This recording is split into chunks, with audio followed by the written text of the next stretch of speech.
गीता अध्याय 15 के श्लोक 16-17 में 3 प्रभु बताए हैं। ये 3 प्रभु कौन हैं? किस प्रभु की शरण में जाने के पश्चात जन्म और मरण समाप्त हो सकता है? 3 प्रभुओं में सबसे उत्तम परमात्मा कौन है? कैसा है? उसका क्या नाम है? इन सभी गूढ़ रहस्यों को जानने के लिए अवश्य सुनिए जगत गुरु तत्वदर्शी संत रामपाल जी महाराज के अमृत वचन। दुनिया रोजाना पता नहीं कितने व्यक्ति मर रहे हैं, आपके जू भी ना रहेंगे या के बनेंगे अपने साथ।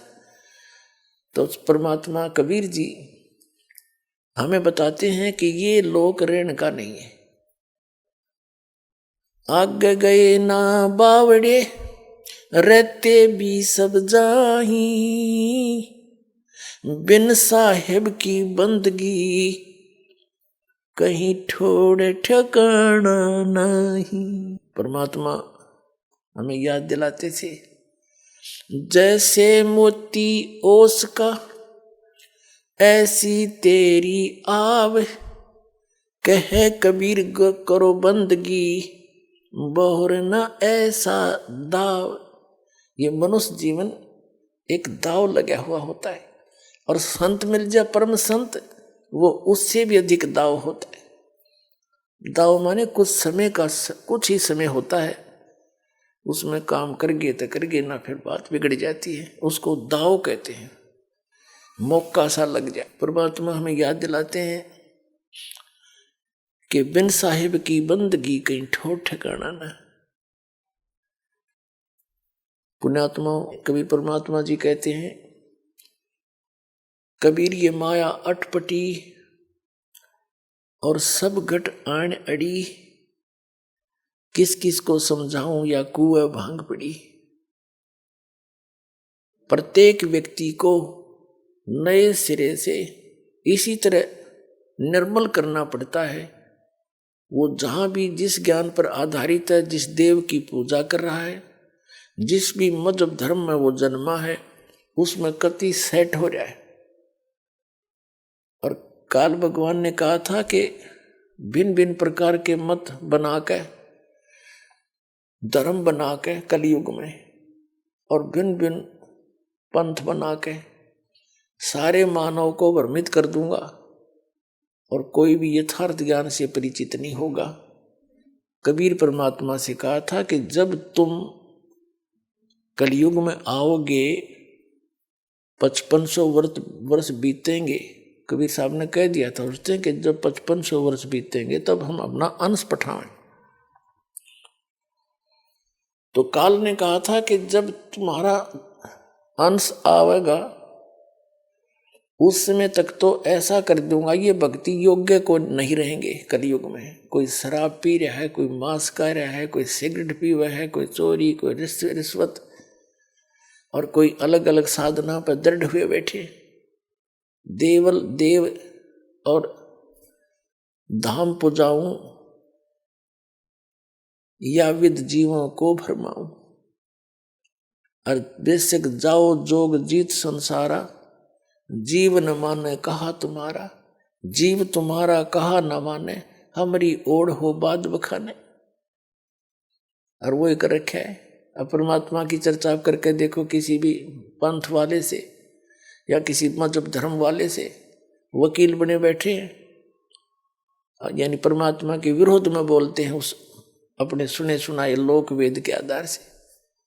और ऐसे बिगड़े हुए सारी व्यवस्था को अब परमात्मा सेट करेंगे। अपने बच्चों को सत संदेश दे रहे हैं, और बुद्धिमान समाज है क्योंकि शिक्षित किया दाता ने, अपने को जनाने के लिए, अपने को पहचानने के लिए कि मुझे पहचान लीजिए।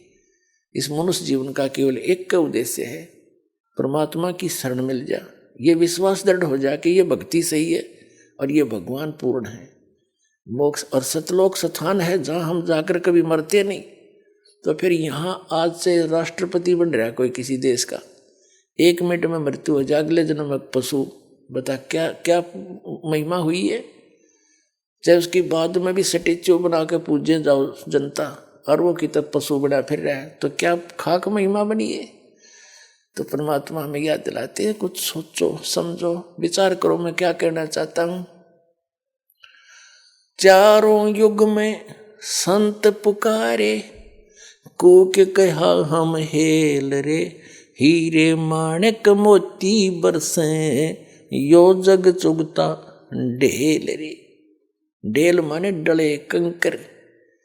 कबीर परमात्मा कहते हैं कि मैं जिन महापुरुषों को आकर मिला, उन्होंने जगह जगह जाकर के और आवाज लगा लगा कर ढोल के डंके पर मेरी महिमा बताई, और मैंने भी जगह जगह जा करके ऊंची ऊंची आवाज लगा करके सबको ये तत्व ज्ञान सुनाया।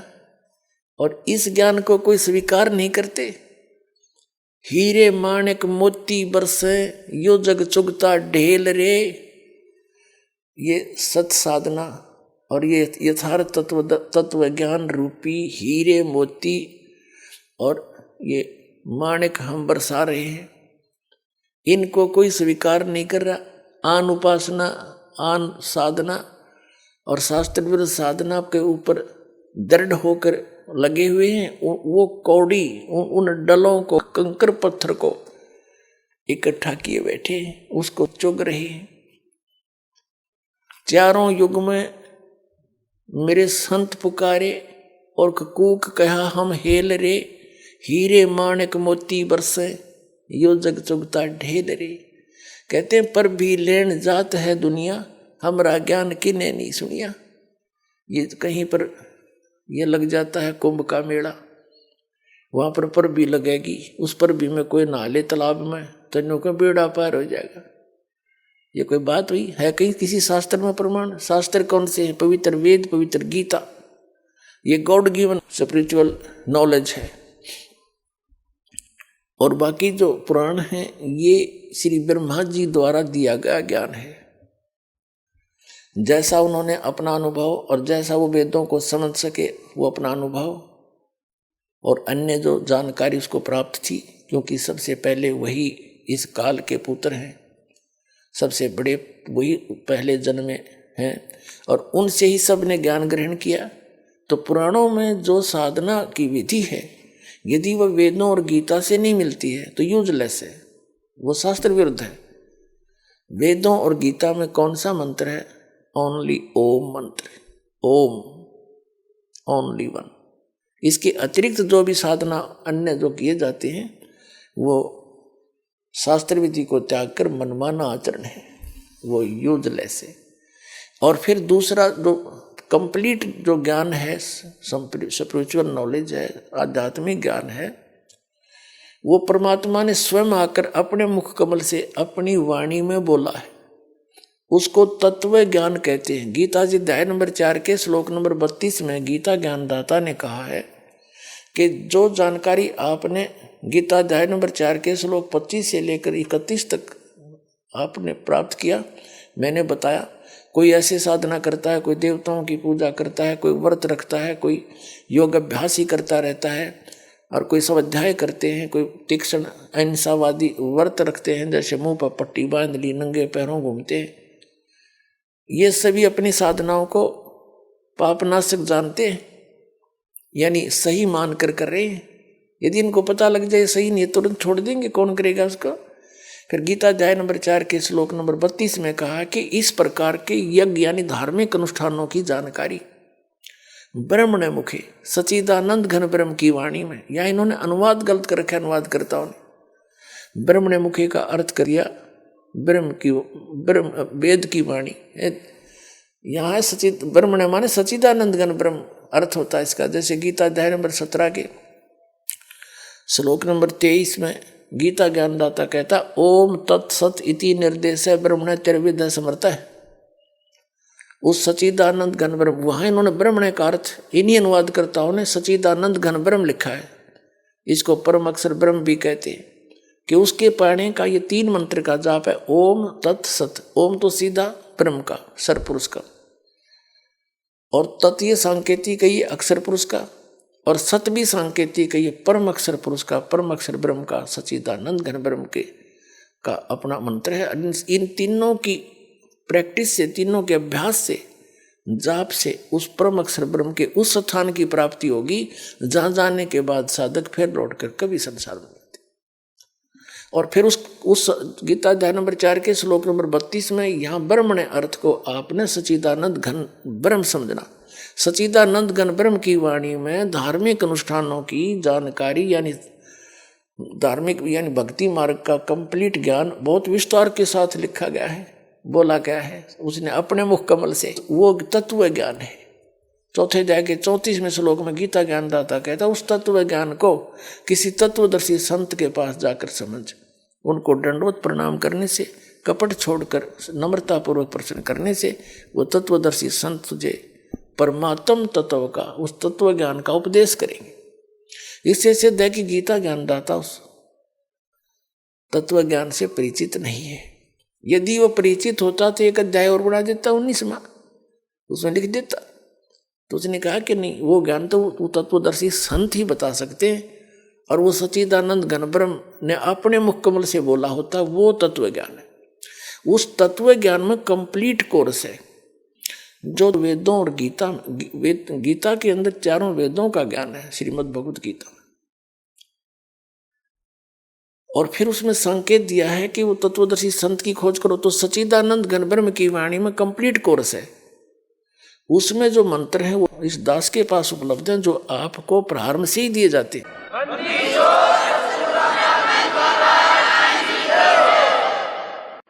वो 3 बार में दिए जाते हैं, कंप्लीट कोर्स 3 बार में होता है। अब आपको सुनाते हैं कि 4 युग में संत पुकारे, कूक कहा हम हेल रे, हीरे माणिक मोती बरसे यो जग चुगता ढेल रे।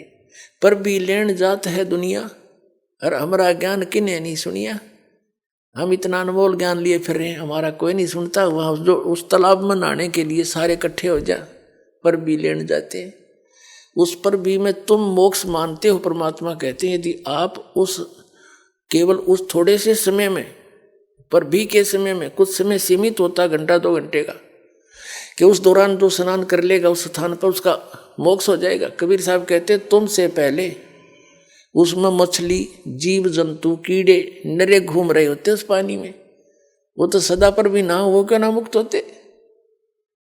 कहते हैं भूल भुलैया है, काल का जाल है, ये शास्त्र विरुद्ध साधना है। शास्त्र विधि त्याग का मनमाना आचरण है, ये युद्ध। अपने आत्मा परमात्मा कैसे आपके लिए भटक रहे। ये काशी नरेश बनारस का जो राजा था उसका नाम था वीर देव सिंह बघेल, जिसको वीर सिंह बघेल भी कहते हैं, बघेला भी कहते हैं।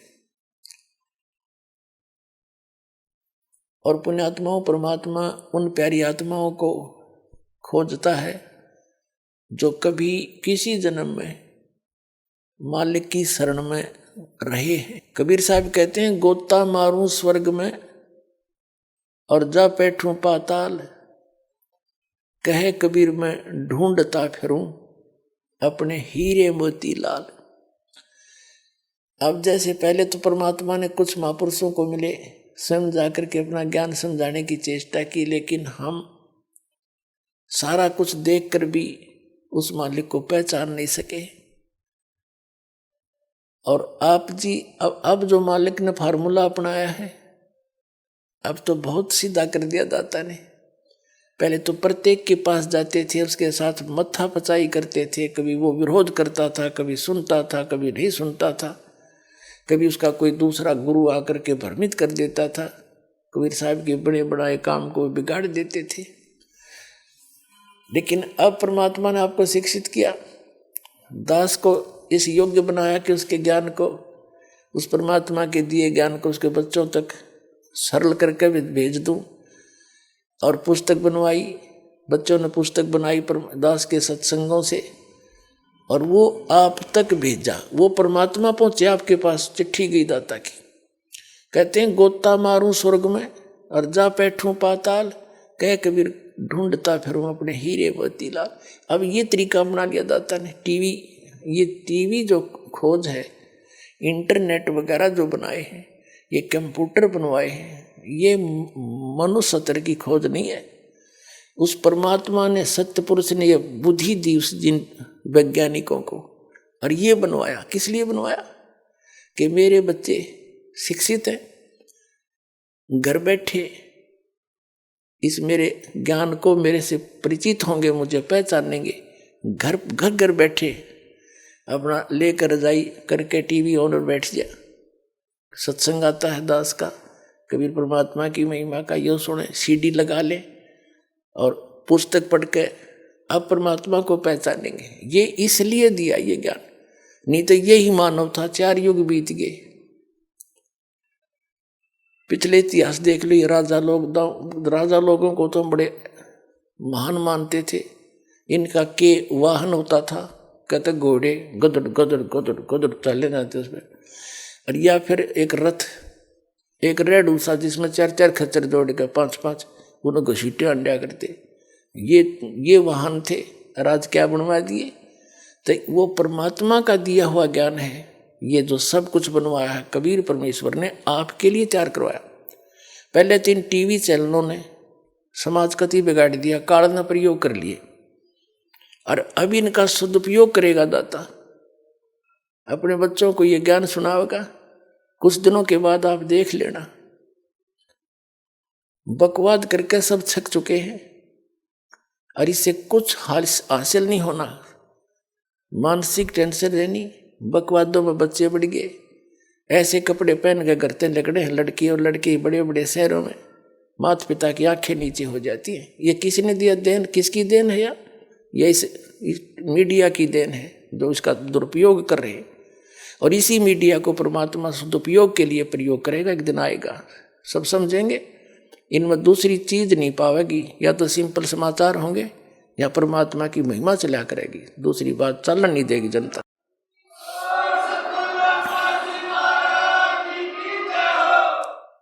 तो इस प्रकार परमात्मा कहते हैं, जो जन मेरी शरण है ताका हूं मैं दासे, गेल गेल लाग्या फिरूं जब तक धरती आकाश।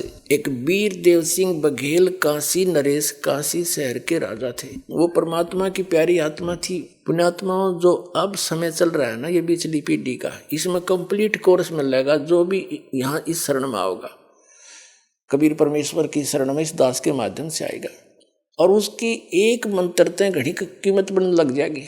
जितने भी आप साधना करोगे, आपके सारे पॉजिटिव पॉइंट हैं सब, यानी कति 100 की 100 सच साधना है, और इस साधना की कीमत बहुत गणी है। इसकी बहुत ज्यादा कमाई बनती है। अब क्या होता है, जैसे अब परमात्मा का आदेश है, वचन है कि पूरे विश्व में ये भक्ति होगी, ये ज्ञान होगा, और सब ने देख लिया, पूरी बकवाद करके बड़े बड़े महल बना के उसमें सारी सुविधाएं, भौतिक सुविधाएं प्राप्त करके, लेकिन मानसिक शांति नहीं। मानसिक शांति प्राप्त करने के लिए कहाँ जाते हैं? समुद्र के किनारे नंगे लेटते हैं, एक लंगोटी बांध के, लड़की भी और औरत भी और मनुष्य भी, वहाँ शांति खोजें। फिर वो सारी उम्र डले डोए महल बनाए, हेलीकॉप्टर बनाए, उनने सिर में मारोगे जब उनमें शांति है ही नहीं। हमने देखा एक बार गोवा में चले गए, गोवा स्टेट है, वहाँ सत्संग करने गए। वो स्थान भी उस समुद्र के किनारे से ही मिल गया हमने सत्संग का। घूमने के लिए वहाँ चले गए, समुद्र देखने के लिए। हम देखें तो वहाँ बाहर के दूसरे देश के लड़के और लड़कियाँ एक कच्चा कच्चा पैरे पड़े उस रेत में, और ने कहा शांति है। फिर वो क्या, वो बनाए बैठे महल, वो वहाँ शांति नहीं है, तो वो किस लिए सारा जीवन खो दिया उन पर? शांति जब ऐसे ही है। शांति यहाँ जो थोड़ी बहुत, जो वैसे तो यहाँ शांति नाम की चीज नहीं, लेकिन अधिक दुख से थोड़ा सा सुख हो जाए हम उसको शांति मान लेते हैं। तो हल्का होने से ही बनेगी, इन बकवादों को त्यागने से शांति मिलेगी। और इस भक्ति में जो ज्ञान आवेगा, अब तो लूटा खसटी लग रही है, कोठी बना लो, बंगला बना लो, लूट लो, रिश्वत ले लो, नो मिला दूं, मेरे कर्म बिगाड़े। किसके लिए? कल मृत्यु हो जाएगा, दामने अंडेगा, बताओ, लूटे लाटे रह गए सारे यहीं पर, और पाप कर्म साथ चले गए तेरे। तो इस अध्यात्म ज्ञान से हमारे जो सारे जो खुरापात भरे है ना, इस खती खत्म हो जाएंगे और सबकी निर्मल बुद्धि होगी। अब हमने परंपराएं बिगाड़ के एक दूसरे ने देखम देखा सेठ बनना चाहते हैं, चाहे कोई तरीका अपनाना पड़े। जब हमारी रिक्वायरमेंट ही मिनिमम हो जाएंगी सबकी, फिर हमने क्या जरूरत से ज्यादा धक्के खाने की जरूरत ही नहीं पड़ेगी उसकी। तो इस प्रकार ये सारा एक ढांचा जो बिगड़ा हुआ, समय अवश्य लगेगा।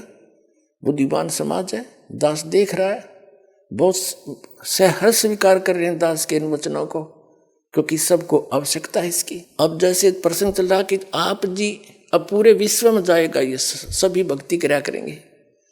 जो पार होगे वो तो इस समय में अरबों खरबों की संख्या में सतलोक जाएंगे, ये सत्कर मान लेना, अरबों खरबों की संख्या में।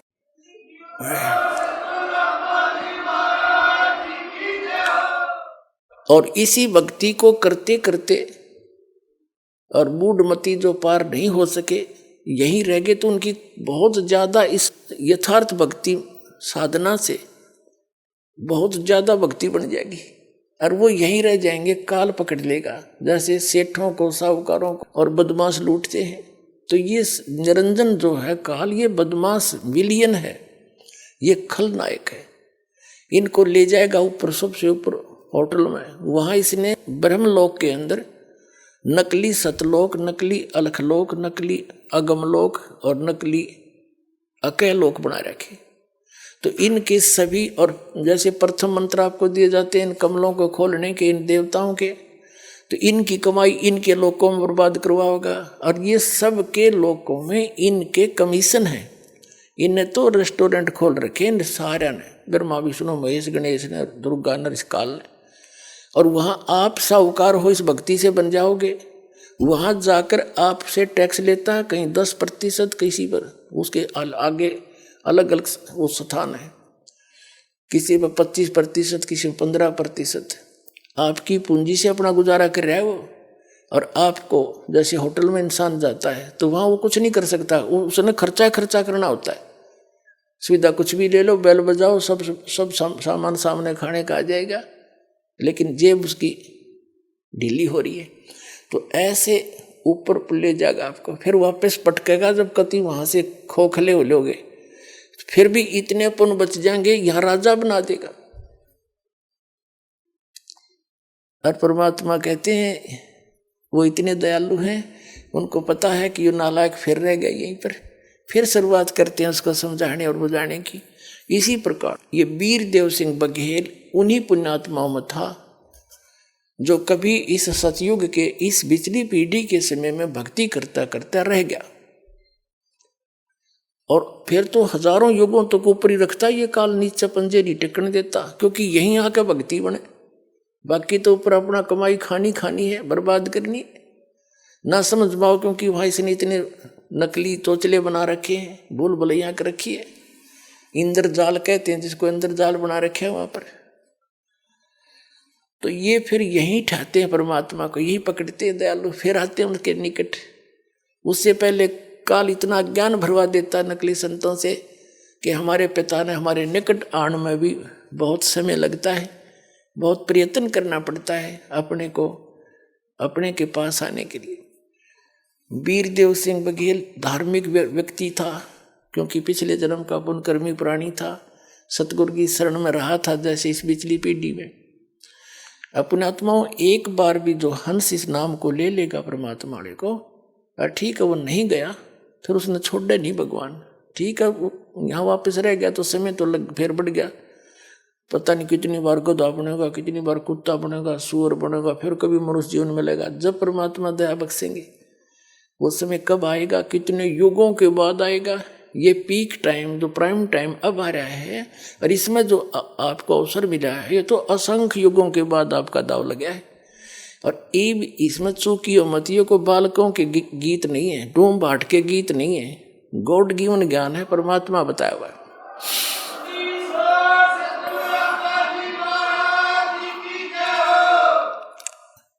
कबीर साहब कहते हैं, गोता मारू स्वर्ग में, जा बैठूं पाताल, कह कबीर ढूंढता फिरूं अपने हीरे मोतीलाल। वीरदेव सिंह बघेल राजा बना, अपने पुण्यों से परमात्मा के साथ रहकर कभी इतने पुण्य किए थे, जैसे आप जी आ रहे हो, पाठ कराते हो, दान करते हो, तो ये कोई छोटी बात नहीं है। इसका पता नहीं कितना गुना आपको मिलेगा यहाँ किया हुआ दान। यहाँ पर वो यथार्थ स्थान है कि सुपात्र को दिया हुआ दान फलता है। गुरु बिन माला फेरते, गुरु बिन देते दान, गुरु बिन दोनों निष्फल है, चाहे पूछो वेद पुराण। अभी तक कोई गुरु ही नहीं था, या तो परमात्मा आए थे स्वयं, और या बीच में जो महापुरुष हुए थे जिनको मालिक मिले 5-6 महापुरुष हैं, उनको छोड़कर आज वर्तमान में इस दास के अतिरिक्त इस विश्व में गुरु नहीं है, चाहे सतगुरु कहो चाहे गुरु कहो।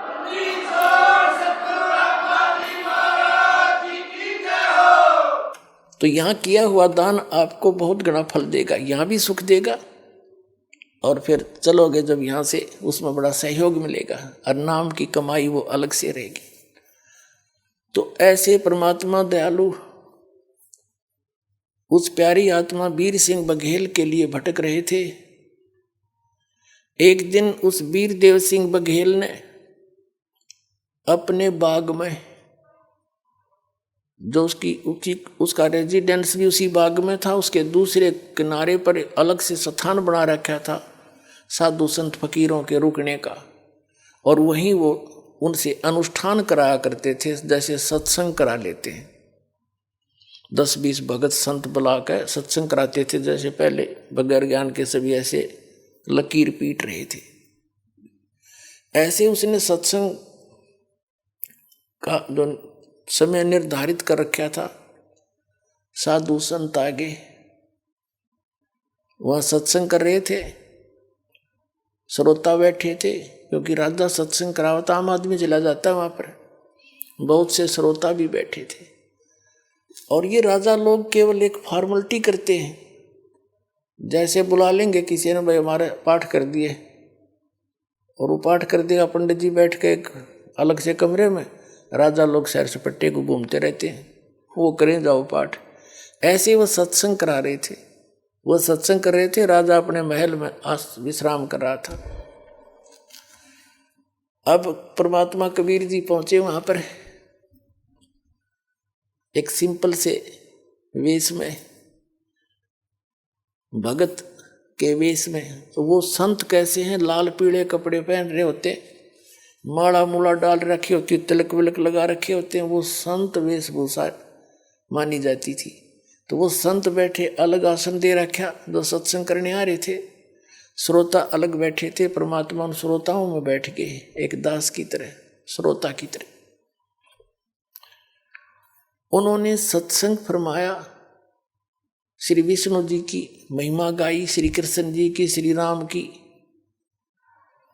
ये सर्वेश्वर हैं, ये नारायण हैं, शेष नाग पर शयन करते हैं, सारी सृष्टि के रचनहार हैं, ये अजर व अमर हैं, अविनाशी हैं। ऐसा सत्संग कर रहे थे, सब सुन रहे थे, सब बड़े मस्ती में थे। परमात्मा ने प्रेरणा करी एक संत को, उन्हीं में बैठे थे जो वह नकली, उसने कबीर साहब को देख रखा था कहीं सत्संग करते हुए। तो संत ने कहा परमात्मा से कि भक्त आप भी तो सत्संग फरमाते हो, कृपा आप भी सुनाओ कुछ। कबीर साहब ने कहा कि आप जी ने सारा कुछ तो सुना दिया, अब सूर्य को दीपक क्या दिखाऊं मैं, आपने सारा कुछ ही ज्ञान बता दिया। फिर भी सब कहने लगे नहीं नहीं कुछ तो सुनाओ, जब आप सुनाते हो सुनाओ, प्रसाद दो ये कर। परमात्मा बोले मैं जो सुनाऊंगा वो तुम सहन नहीं कर सकते, तुम बिदक जाओगे।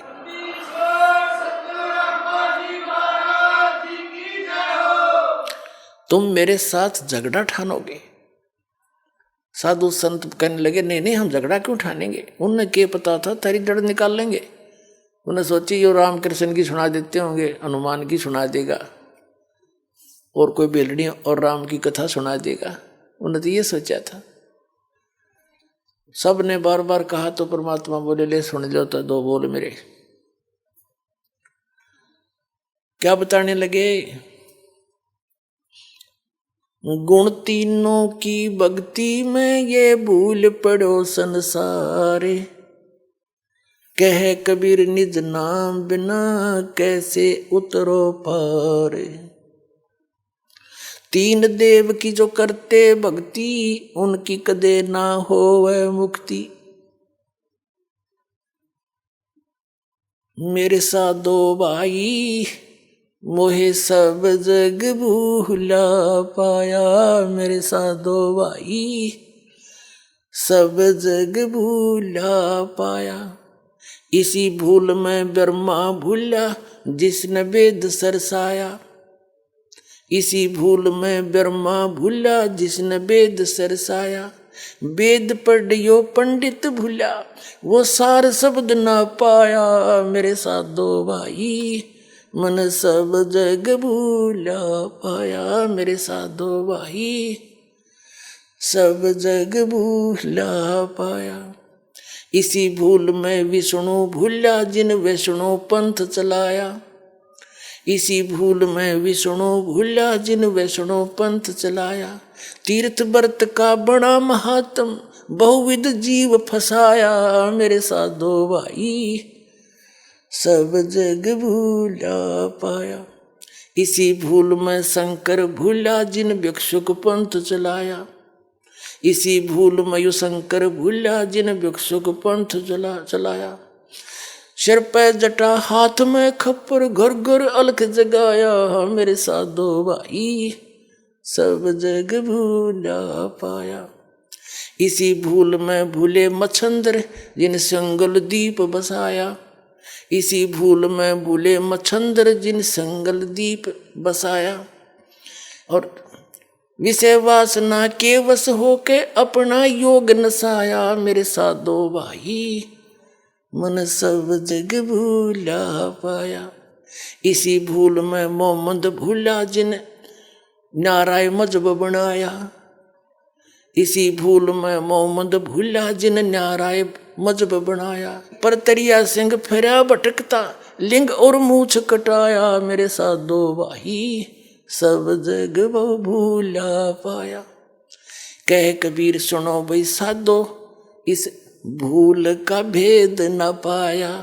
और जिनने मिल गया यू भेद भूल का फिर वो गर्भवास न आया। मेरे साधो भाई सब जग भूला पाया।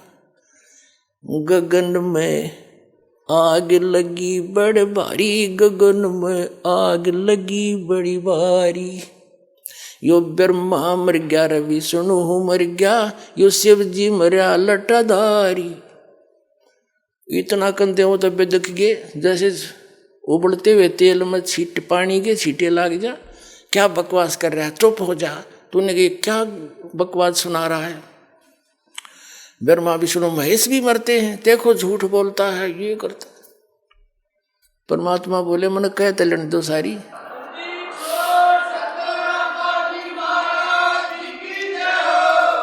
इसके ऊपर काफी वाद विवाद चल पड़ा। एक व्यक्ति ने जाकर के वीर सिंह बघेला को बता दिया कि महाराज एक सिर फहराया हुआ है ब्रह्मा विष्णु महेश के बारे में उठपटांग कह रहा है। वो तो पता नहीं मुसलमान है या कौन किस जाति का है। और उसने तो हलचल मचा दी है वहां पर। तो राजा ने एक नौकर भेजा सिपाही के जाओ छड़ीदार लाओ बुलाकर उसको यहाँ लाओ पकड़ के बुला के लाओ। वीरदेव सिंह बघेल इतना अवश्य महसूस करता था कि संत को से बदतमीजी नहीं करनी चाहिए। उसने कहा कि जाओ उसको बुला के लाओ। अब उसके साथ संत कोई गया था वो निंदा करने। उसके साथ एक छड़ीदार यानी सिपाही भेज दिया। और उसने जाके कहा कि चलो मिस्टर आपको राजा बुला रहा है। परमात्मा ने कहा भाई मेरा और राजा का के रिश्तेदारी है। मैं तो सत्संग सुनने आया था। इन कहा दो बात सुना दे। मैंने सुना दी। इन पर उठी नहीं। राजा को आवश्यकता हो ना यहाँ आ जाएगा। मुझे राजा की जरूरत नहीं। छड़ीदार वो सिपाही भी वापस आ गया। दो चार और निंदा चुगली करीब करने लगे। जो तेनों कह राजा को जरूरत होती यहाँ जाए। अब राजा चला गुस्से में होकर कि ऐसा किसका दिमाग घूम गया। कौन ऐसी बकवास कर रहा है। अब इन जनसाधारण का के व्यवत राजा के चाहे कुछ भी हो, चाहे पृथ्वी का पूरा राजा हो, अध्यात्म के सामने इनके सब के छक्के छूट जाते हैं। कोई वस्तुएं नहीं है ये तो मालिक के सामने। अब जब राजा आ रहा था गुस्से में, वीर सिंह बघेल, परमात्मा ने एक लीला करी, वहां बैठे थे, उसी से जमीन से 1.25 हाथ ऊपर, यानी इतने ऊंचे ऐसे उठ गए।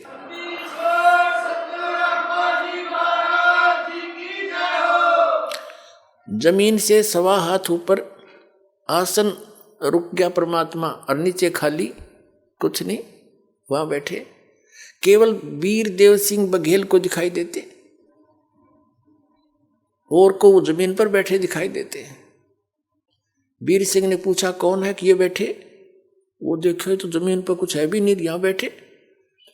चरणों में गिर गया, लंबी दंडवत करी, जो पुण्यकर्मी प्राणी था। एकदम जब उसने दंडवत प्रणाम करी, परमात्मा नीचे आ गए। बोल भाई क्या बात है कि महाराज आपका क्या विवाद है? उन परमात्मा ने बताया कि इन्होंने मुझे आग्रह किया कि कुछ सत्संग सुना दो। मैंने इनको मना किया था कि मेरे वचन तुमसे सहन नहीं होंगे, और तुम ठीक सुना रहे हो, सुनाते रहो। इन्होंने ज़्यादा कहा तो मैंने अपना जो ज्ञान सुना दिया, वो इनके गले नहीं उतरा। क्या क्या बताया कि ब्रह्मा विष्णु महेश की ये भक्ति बताते हैं, और वेदों और गीता में लिखा है कि तीनों गुण की जो भक्ति करते हैं वो राक्षस स्वभाव को धारण किए हुए मनुष्यों में नीच दूषित कर्म करने वाले मूर्ख, ये उल्टी पट्टी पढ़ा रहे तुम्हारे। अब आपको दिखाते हैं। गुण तीनों की भक्ति में ये भूल पड़ो संसारे। 600 वर्ष पहले परमपिता परमात्मा कबीर जी ने ये वचन बोले थे, जो आज हमारे सद्गुण प्रमाणित करते हैं कि इन तीनों गुण की भक्ति, रजगुण ब्रह्मा, सतगुण विष्णु, तमगुण शिव जी की भक्ति नहीं करनी चाहिए। इसे मोक्ष नहीं हो सकता। इसके साधना करने से आपका स्वभाव बिगड़ जाता है, क्योंकि ये ना तो इनकी साधना से आपके कर्म दंड मोक्ष होते हैं, और न ही कोई आपके भाग्य में परिवर्तन हो सकता है। जैसा करोगे वैसा ही फल मिलेगा। फिर भक्ति का क्या फायदा? अब किसी की मृत्यु का समय आ गया, या किसी को कोई हानि होनी है, टांग कटनी है, प्रारब्ध में लिखिए तो कटेगी वह। ब्रह्मा विष्णु महेश की साधना से कोई बचाव नहीं, जान जानी हो जावेगी। तो कबीर परमात्मा की शरण माने से वो टांग कटनी होगी, इस प्रारब्ध लिखा होगा तो नहीं कटेगी। एक गुट्ठा टूट कर आपका जीवन बच जाएगा। संत शरण में आणते आई टले बला, और जय मस्तिष्क में सूढ़ी होगा काटे बैठ।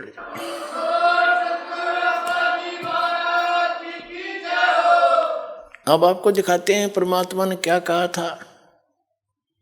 गुण तीनों की भक्ति में ये भूल पड़ो संसार, कह कबीर निज नाम बिना। वास्तविक भक्ति साधन मंत्र बिना कैसे उतरोगे तुम पार? 3 देव की जो करते हैं भक्ति, उनकी कदे ना हो है मुक्ति। ये देखिएगा श्रीमद् भगवत गीता, गीता प्रेस गोरखपुर से प्रकाशित है। जयदयाल गोविंद का इसके अनुवादक है। ये देखिएगा 7वां अध्याय 7वां अध्याय। इसमें प्रथम मंत्र हम पढ़ते, इसमें क्या बताया है 7वें अध्याय का गीता जी में कि हे पार्थ, अनन्य प्रेम से मुझ में आसक्तित तथा अनन्य भाव से मेरे प्राण होकर योग में लगा हुआ, योग माने साधना में, जिस प्रकार से संपूर्ण समग्रम यानी संपूर्ण तय संपूर्ण रूप से, इसका अर्थ है समग्रम माने संपूर्ण पूर्ण रूप से मुझको संशय रहित जानेगा, उसको सुन, वो ज्ञान बताता हूँ। अध्याय नंबर 7 के श्लोक नंबर 2 में क्या बताया है कि मैं तेरे लिए इस विज्ञान सहित तत्व ज्ञान को पूर्णतः कहूँगा, जिसको जानकर संसार में फिर कुछ भी जानने योग्य शेष नहीं रह जाता। अब क्या कह रहा है कि ऐसा ज्ञान बता दूंगा, इसको सुनने के बाद फिर कुछ भी जानना शेष नहीं रहेगा। अब हम इसके 12वें श्लोक पर आते हैं। अध्याय नंबर 7 का और श्लोक नंबर ये 12, यहां से इसमें लिखा है,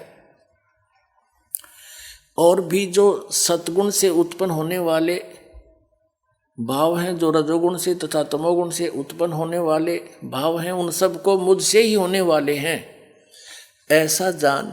परंतु वास्तव में उनमें मैं और वे मुझ में नहीं है। अब पहले इस गीता अध्याय नंबर 7 के श्लोक नंबर 12 को क्लियर करते हैं। इसमें बताया कि सतगुण से, रजगुण से, तमगुण से जो कुछ भी हो रहा है उसका निमित्त तो मैं हूं, काल कहता है, लेकिन वे मुझ में और मैं उनमें नहीं हूं, क्योंकि ये काल कौन है?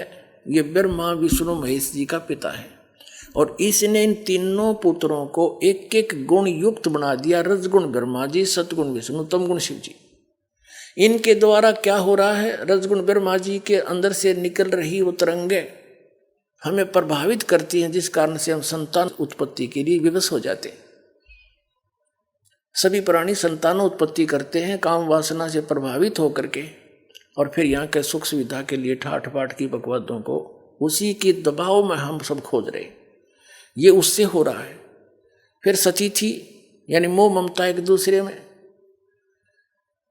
ये सतोगुण भगवान श्री विष्णु जी के शरीर से निकल रही उन तरंगों के कारण हमारे ऊपर अफेक्ट है ये, जिससे हम एक दूसरे ममता है, भाई का बाण, भाई का प्रेम, माता पिता में लगाओ, बच्चों के अंदर संपत्ति में मोह है, ये हटाया नहीं हट सकता। चाहे कितने सिर पर टिकले इंसान, इतने विवश हैं हम यहाँ पर।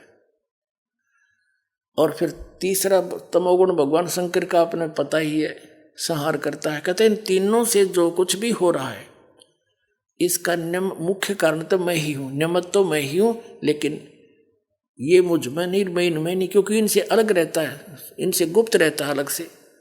ये ब्रह्मा विष्णु महेश को नहीं पता आज तक में हमारा पिता कौन है। ये सब गुप्त रहकर सब कार्य करता है। इसने प्रतिज्ञा कर रखी है कि मैं कभी अपने वास्तविक रूप में किसी के समक्ष नहीं आऊँगा। गीता अध्याय नंबर 7 के और श्लोक नंबर 24-25 में स्पष्ट करता है गीता ज्ञानदाता कि मैं अपनी योग माया से छुपा रहता हूँ, मैं कभी किसी के समक्ष नहीं आता। ये मेरा अटल घटिया अनुत्तम नियम है। और ये मूर्ख जन समुदाय मुझ अव्यक्तम व्यक्तिम आपनम मनन्ते अबुधा, ये मूर्ख ये सामने खड़े ये मुझे कृष्ण मान रहे होंगे, शरीर माया हुआ, आई एम नॉट कृष्ण, क्योंकि कृष्ण के अंदर तो बोल रहे था वो काल। तो इसने कसम खा रखी है कि मैं अपनी योग माया से छुपा रहता हूं, मैं किसी के सामने नहीं आता, ये मेरा अटल नियम है। इस आधार से ब्रह्मा विष्णु महेश को भी पता नहीं हमारा पिता कौन है। इन्होंने समाधि लाला थक गए, इन्होंने लास्ट में विधान बना दिया कि निराकार है भगवान, उसका प्रकाश देखा जाता है। प्रकाश भगवान बिना प्रकाश किसका देखते हो फिर? तो इन जिन साधनाओं को ये करते रहे उससे भगवान प्राप्ति हो ही नहीं सकती। गीता अध्याय नंबर 11 के श्लोक नंबर 47 और 48 में कहा कि अर्जुन ये मेरा वास्तविक रूप है, ये जो दिखा रखा मैंने काल रूप, मैं काल हूँ।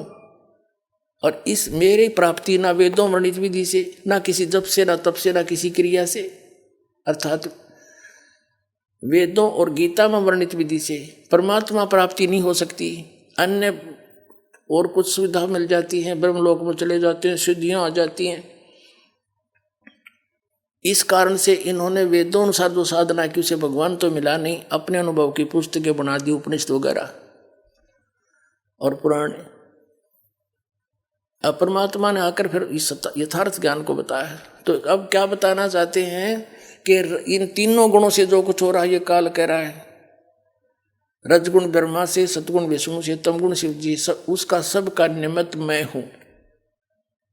क्योंकि इसको 1 लाख मानव शरीरधारी प्राणियों का नित आहार करना पड़ता है। इसको श्राप लगा हुआ, इसने गलती की थी, जिस कारण से ये अपने तीनों पुत्रों से आप जी को अपना एक आहार फसल के रूप में रखे हुए है। जैसे कसाई बकरे पालता है, उन बकरों को सब सुविधा नजर आती है उस कसाई की तरफ से उपलब्ध। वहाँ चारा भी होता है, उनके लिए जल भी होता है, शेड भी डाल रखा होता है, झोंपड़ी गर्मी सर्दी से बचाने के लिए, चारों तरफ बाड़ भी लगा रखी होती है हिंसक पशुओं से बचाने के लिए। तो बकरे ये समझ बैठते हैं कि ये बड़ा दयालु भगवान है, हमारा मालिक है। लेकिन उन भोलों को ये नहीं पता सामने निकाल ले जाता 10-5, किसी का बेटा मरो चाहे बेटी, बाप मरो चाहे माँ, वो नहीं देखता। तो उस समय कहा जाती है इसकी दयालुता।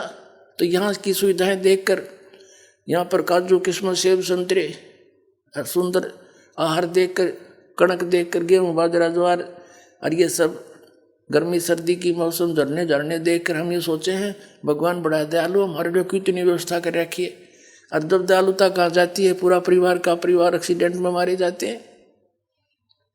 तो कबीर परमात्मा ने बताया कि तुम जिसको भगवान मानकर पूज रहे हो, जिसके लोक में रह रहे हो, ये काल है, कसाई है। ये काल कसाई हसत है सर्वलोक को खाए, और अंकुश निर्गुण राम नाम का सतगुर दर पकड़ा जा। परमात्मा के चरणों में आने के बाद इसका प्रभाव निष्क्रिय हो जाता है। यहाँ दास के माध्यम से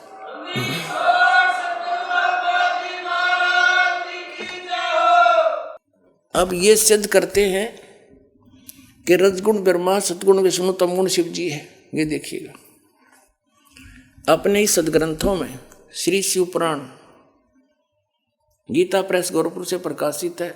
इसके संपादक कौन है? हनुमान प्रसाद पोदार। ये संक्षिप्त शिव पुराण रुद्र संहिता और संक्षिप्त शिव पुराण 110 पृष्ठ पर हम पढ़ रहे हैं। गीता प्रेस गोरखपुर से प्रकाशित मोटा टाइप। इस प्रकार ब्रह्मा, विष्णु और रुद्र इन तीन देवताओं में गुण हैं, यानी रजगुण ब्रह्मा, सतगुण विष्णु, तमगुण शिव। परंतु शिव गुणातीत माने गए हैं। वो शिव कौन है? ये इनका पिता है।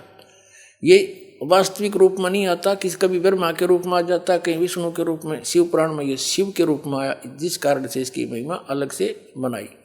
अब इस कंसेप्ट को और क्लियर करते हैं कि इनसे अलग है उनका पिता। एक बार श्री ब्रह्मा जी और श्री विष्णु जी का आपस में झगड़ा हो गया, युद्ध हो गया। किस बात पे? ब्रह्मा जी कहता मैं तेरा पिता, विष्णु जी कहता मैं तेरा बाप। लट्ठम लट्ठा युद्ध हो गया शुरू। तो इस काल ने, इनके पिता ने, जो कहता मैं इनसे अलग रहता हूँ, ये गुप्त रहता है, इसने ऊपर से एक स्तंभ छोड़ दिया, पिलर, लिंग पिलर का सफेद, इनके दोनों के बीच में खड़ा कर दिया एकदम, और बहुत लंबा चौड़ा, ऊपर तक लंबाई बहुत ज्यादा उसकी। इन्हें युद्ध बंद कर दिया, उसका और छोर खोजन में लग गए। फिर ये स्वयं आ गया अपने पुत्र शिव का रूप धारण करके, शिव रूप में। फिर इनको ज्ञान देने लगा। आइए अब हम उन श्रद्धालुओं के अनुभव जानते हैं जो जगत गुरु तत्वदर्शी संत रामपाल जी महाराज जी से दीक्षा प्राप्त कर चुके हैं तथा उनके द्वारा बताए गए भक्ति मार्ग पर चल रहे हैं। नमस्कार सर। नमस्कार सर। सर क्या नाम है आपका? सर ऋषिपाल। ऋषिपाल जी आप कहाँ से हैं? मैं हरियाणा कुरुक्षेत्र का रहने वाला हूँ और अभी फ़िलहाल डेट में सुंदरगढ़ डिस्ट्रिक्ट और उड़ीसा स्टेट में अपना बिजनेस कर रहा हूँ। सर संत रामपाल जी महाराज से नाम दीक्षा आपने कब ली? सर 10 मई 2020। संत रामपाल जी महाराज से नाम दीक्षा लेने से पहले आप क्या भक्ति साधनाएं करते थे? सर मैं जहाँ भी रोड में जाते निकलते 4 ईंट जहाँ मिलेगी मेरे को, मैं वहीं मत सर झुका के चलता था कि भाई कहाँ मालिक हैं। मैं मालिक के ऊपर विश्वास करता था। मंदिरों में, गुरुद्वारा, मस्जिद, सब जगह गया मैं। जिसको भी पूछता था, ईसा मसीह में पूछा, वो बोले कि जो सबका मालिक एक है तो वो कौन है? बोला वो कोई अन्य है। मैं बोला आपके यीशु नहीं है? बोला नहीं है। मैं बोला ठीक है जी। वहाँ से भी नाम राम के चल देता था। मैं हर जगह घूमता था, मेरे को मालिक की तलाश थी। उसी के ऊपर सिर्फ एक मेरा विश्वास था, बाकी और कुछ भी नहीं था कि भाई मालिक है। तो मेरे को ऐसी परेशानियाँ बड़ी चलती रही, मैं बड़ा कांटों पे चलता गया, पर मैंने कभी परवाह नहीं की इस चीज़ की, सिर्फ एक विश्वास के ऊपर कि नहीं, मुझे इस बात का पता चला था कि इस पृथ्वी पे सत्य है। तो मैं उस विश्वास में चलता रहा। मतलब मैं इतना, एक दिन तो ऐसा आ गया मेरे लिए कि भाई आज तो ना, अब मैं मरने की कंडीशन पे चला गया। मैं रोड में निकला कि भाई अब मर जाऊंगा, क्योंकि मेरी पत्नी ने मेरा साथ नहीं दिया, ना मेरी माता ने मेरा साथ दिया। पत्नी को बोला कि देखो मेरा कमर में ये हाल है तो मैं खाना नहीं खा पाता हूँ, और एक मैं बैचलर उसमें रहता हूँ रूम में, फैमिली वाले रूम में रहूँगा तो मेरे को लैट्रिन बाथरूम नज़दीक में मिलेगा तो मैं हो भी सकता हूँ। और बैचलर उसमें मैं जाता था जंगल में रात को 3-3 बजे। मैं क्या करता था, मैं पत्थर उठाता था, पहले चारों तरफ फेंकता था कि कोई जानवर ना हो। फिर मैं वहाँ बड़ी मुश्किल से रो पीट के बैठ के आता था। तो एक दिन बहुत ज़्यादा तकलीफ़ हो गई कि मैं बर्दाश्त नहीं किया, फिर मालिक नहीं, अब कुछ नहीं रहा, चलो चलता हूँ अब। आप रोड में निकला, रोड में निकल के खड़ा हो गया कि भाई जैसे कोई गाड़ी आएगी मैं आगे कूदना ही कूदना है। एकदम से मुझे अचानक लगा कि अरे तू तो बोलता था सत देखना है मुझे, तो सत कहाँ देखा। तो मैं सर वहीं से वापस हो गया और रोते रोते अपने रूम में जाके सो गया। तो ऐसी चलती रही मेरी कहानी, चलती रही। तो फिर मेरे को मेरी बहन है, उन्होंने संत रामपाल जी महाराज से दीक्षा ली हुई थी। तो उन्होंने मेरे को बोला कि भाई एक बार आप संत रामपाल जी महाराज का एक बार सत्संग सुन लो, तो आपको जो लगेगा तो थोड़ा बता देना, आप किसी चीज़ पे विश्वास तो करते नहीं हैं। क्योंकि मेरी सासू माँ मेरे को राम रहीम वहाँ लेके गई। वो बोली थी कि मैं तो जब सूखना की थी शादी जैसे करूँगी तो मैं आप गुरुजी के दीक्षा दिलाऊंगी। तो मैं उस टाइम तक क्या गुरु होता है या गुरु के बिना मुक्ति नहीं है, ये अभी सीखने को मिल रहा है मुझे। पहले उस चीज़ का कोई ज्ञान नहीं था। जैसी मेरी सासू माँ लेगी, मैं बोला उसकी श्रद्धा है, उसने सूखना की है, चलता हूँ। तो हम वहाँ गए धन सतगुरु के आश्रम में, राम उसमें, क्योंकि मुझे विश्वास ही नहीं है उसकी बात। तो मैं जो वो सुना रहा था ना, वो तो खुद मैं पब्लिक को बोलता हूँ कि भाई ऐसा इंसान होना चाहिए, ऐसा चलना चाहिए। बाकी तो जो परमात्मा का ज्ञान है वो तो उससे मिला ही नहीं था मुझे, जो मैं चाहता था, जिसकी मुझे खोज थी कि सबका मालिक एक बता रहे हैं। भाई सबका मालिक एक है, वो कौन है। सर फिर आप संत रामपाल जी महाराज की शरण में कैसे आए? सर मैं संत रामपाल जी महाराज की शरण में, मेरी बहन बड़ी है सुदेश देवी, उन्होंने मेरे को बोला कि भाई एक बार ज्ञान सुनो, फिर उसके बाद आगे की मेरे को बताना कैसा लगा क्या लगा। तो फिर जब मेरी बहन ने बताया, बहन को बताने के बाद मैं संत रामपाल जी महाराज का सत्संग देखने लगा। पहले दिन ही मैं पूरे सत्संग में मेरे दिमाग में इतनी फीड होगी रील कि मैं आज तक मैं मैट्रिक क्लास में भी मैं दाने दे के पास होने वाला इंसान हूँ। जैसे मैंने सत्संग सुना, सत्संग सुनने के बाद मैं अपनी बहन को बोला कि बहन मुझे नाम दीक्षा लेनी है। तो नाम दीक्षा मेरी बहन बोली भैया आजकल ऑनलाइन मिल रहा है। मैंने संत रामपाल जी महाराज से ऑनलाइन नाम दीक्षा ली है। सर संत रामपाल जी महाराज से नाम दीक्षा लेने के बाद क्या आपको लाभ भी मिले? सर लाभ अगर मैं बोलूँगा तो शायद कोई विश्वास नहीं करेगा मेरे लाभों पे। सबसे पहला लाभ तो ये मेरी कमर का है, जो आज मैं बिल्कुल सीधा खड़ा हूँ। कैसे मेरे को झुकाओ, कैसे कुछ भी करो, मुझे कुछ फर्क पड़ने वाला नहीं है, जिससे मैं बहुत पीड़ित था। जो ये मेरी कमर का दर्द था, बहुत पुराना दर्द था। मैट्रिक क्लास से मान के चलो, कई डॉक्टरों को दिखाया हूँ, मेरे को कोई आराम नहीं कहीं से मिला। मैं इतना बैंड हो जाता था, बिल्कुल जैसे शरीर है ये ऐसे हो जाएगा, मेरा शरीर इतना ऊपर से ऐसे, और मेरा गर्दन वैसे हो जाएगा। मैं बहुत दुखी रहता था, बहुत परेशानी में रहता था। और मैं जब ये मेरे जिसके भी रूम में मैं रहता हूँ, खुद उनको भी यही बीमारी थी। उनको मैं अपने दर्द में भुवनेश्वर लेके गया, अपोलो हॉस्पिटल में। अपोलो हॉस्पिटल में उनका 5 लाख रुपए खर्चा आया। तो मैं मालिक को याद किया, ये मालिक मेरे को भी यही दर्द है, मैं कहाँ से 5 लाख रुपए लगाऊंगा, नहीं लगा सकता मालिक। मेरे को वो लक्की भाई भी बोला कि ऋषि भाई तू भी करवा ले थोड़ा बहुत इलाज, यहाँ जब आया है तू भुवनेश्वर मेरे साथ। मैं बोला नहीं भाई तू ही इलाज करवा, मेरे बस की बात नहीं है, मैं इलाज नहीं करवा पाऊँगा। तो मैं वहाँ से ऐसे ही आ गया।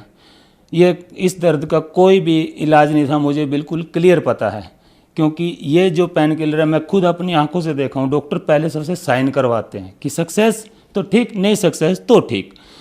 तो पैसा भी गया और सक्सेस भी नहीं है, तो मैं मालिक के ऊपर छोड़ देता था। मालिक ना मेरे पास इतनी पूंजी नहीं है, ना मैं अपना ये इलाज करवा सकता हूँ, और आप ही हैं जो करेंगे, ठीक करेंगे, नहीं है तो आपकी इच्छा है। उस टाइम तक मैं मालिक को बस ऐसे याद करता रहता था।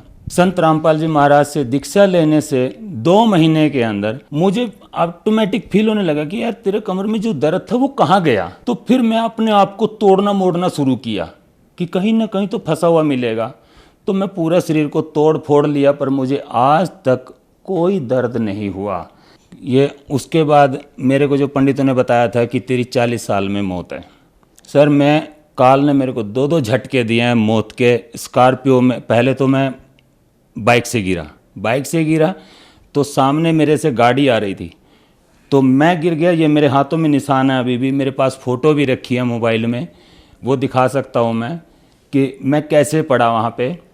तो उस टाइम तो मैं गाड़ी वाले को बोल दिया कि तू जा, गाड़ी मेरे पीछे हो गई, वो जो आगे थी वो पीछे चली गई गाड़ी। तो मैं उस टाइम तो कुछ नहीं फील किया, चलो छोटा मोटा चोट आया ठीक है।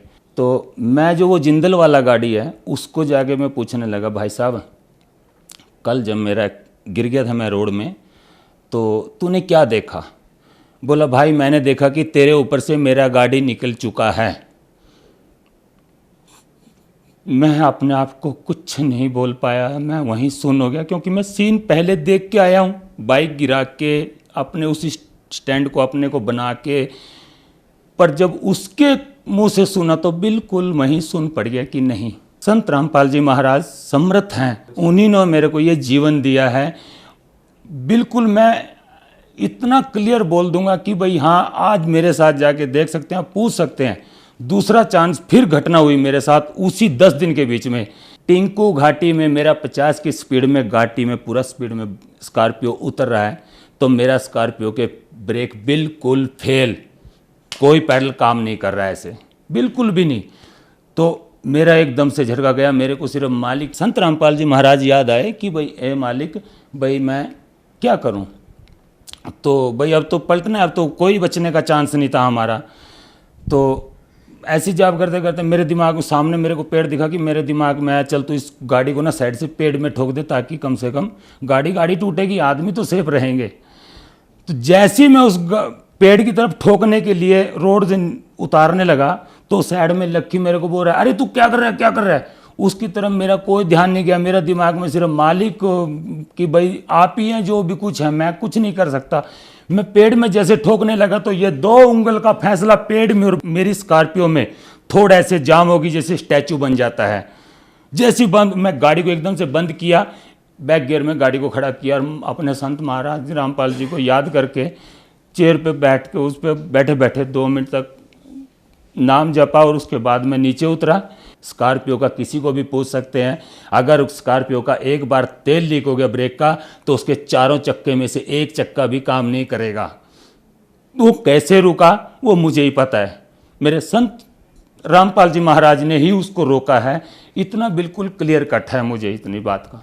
और फायदे जी, मेरी दुकान जो अभी मैं किया था धन के मामले में, आज मेरा चारों तरफ घर में धन भरा पड़ा है मेरी दुकान में, राशन। और आज मेरी दुकान पहले कुछ भी नहीं थी, काम भी वही और वही मेंटेनेंस अभी भी दिख रही है मेरे को, पर फायदा मेरे को कहाँ से दिख रहा है मुझे पता नहीं चल रहा। आज मेरा इतना फायदा दिख रहा है कि 1 साल 2 महीना मेरे को दीक्षा लिए हुआ है, तो 1 साल 2 महीना में मेरा आज आप जाके कारोबार देख सकते हो कि देखने वाले भी ये नहीं मान सकते मुझे। मैं खुद वहाँ पड़ोस में बोलता हूँ कि भाई मैं सबसे छोटा आदमी हूँ, सबका गरीब आदमी हूँ। आज मेरे पड़ोसी भी खुद बोलते हैं नहीं तू झूठ बोलता है, तेरे पास तो बहुत कुछ है। सर, संत रामपाल जी महाराज से नाम दीक्षा लेने के बाद आपको बहुत सारे लाभ प्राप्त हुए, तो संत रामपाल जी महाराज से नाम दीक्षा कैसे ली जा सकती है?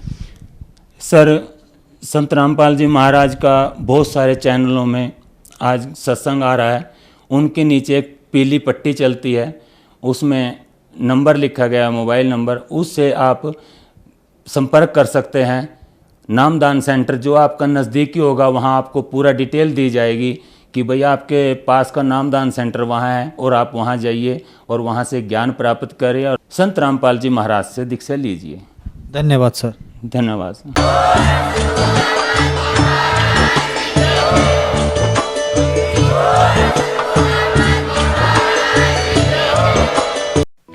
आप सुन रहे थे जगत गुरु तत्वदर्शी संत रामपाल जी महाराज के मंगल प्रवचन। अधिक जानकारी के लिए संपर्क करें